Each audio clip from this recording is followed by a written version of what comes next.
ربنا كرمه ان المجهود كله اتكلل، هو اللي كلله يعني بالهدف، لكن في الاخر الفرقه كلها في الشوط الثاني تحديدا، يعني الشوط الاول ما كناش كويسين، والفرقه كلها الشوط الثاني كانت بالتغييرات كلهم عايزين يعني يعملوا حاجه.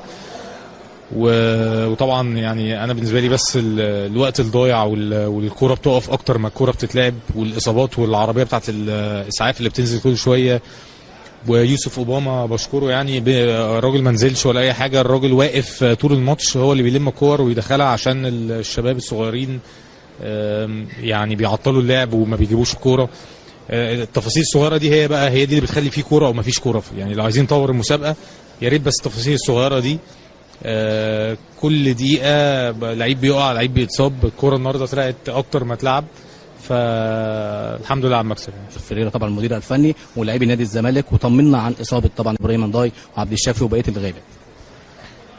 بص، اي مكسب هو بيبقى نجاح لينا كلنا، للمنظومه كلها، مجلس اداره، مدير فني، جهاز فني، لعيبه، جهاز اداري، كل الناس.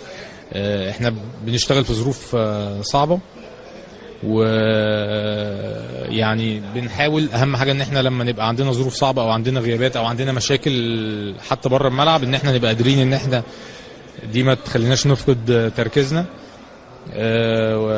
لحد ان شاء الله، ما بقول لك، لما العجله تمشي، عجله خلاص، عجله الاداء وعجله التشكيل، ان احنا لحد الانسجام، احنا لحد دلوقتي ما عندناش ولا طريقه لعب ولا تشكيل ثابت بنلعب بيه، بسبب الاصابات وبسبب الظروف اللي احنا دايما بنلعب فيها.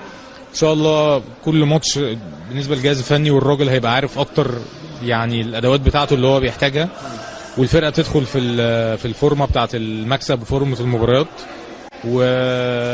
ويكونوا مصابين كمان رجعوا يعني.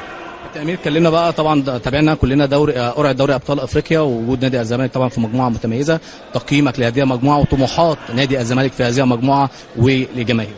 هي مجموعه صعبه، انا بالنسبه لي دي اصعب مجموعه طبعا. كل المجموعات فيها فرق محترمه، يعني الترجي والاهلي والرجاء والوداد، كل فرق شمال افريقيا فرق محترمه، وفي فرق كمان صن داونز، فرق من افريقيا كتيره كويسه. لكن احنا بالنسبه لنا الصعوبه في ان انت بتلاعب فرق كلها فرق عارفاك وحافظاك، فرق شمال افريقيا والمريخ طبعا السوداني، وكمان فرق عندها شخصيه وعندها جمهور، والماتشات اللي عندهم على ارضهم هتبقى ماتشات صعبه اكيد. يعني جمهورهم اكيد هيحصل حضور جماهيري. اتمنى من اتحاد الكوره او من الرابطه او من الامن، يعني ما اعرفش مين اللي ليه الحق ان هو يوافق على كده. اتمنى ان لا، ده افريقيا لازم، يعني لو عايزين زمالك او اهلي يروحوا في حته بعيده، لازم الحضور الجماهيري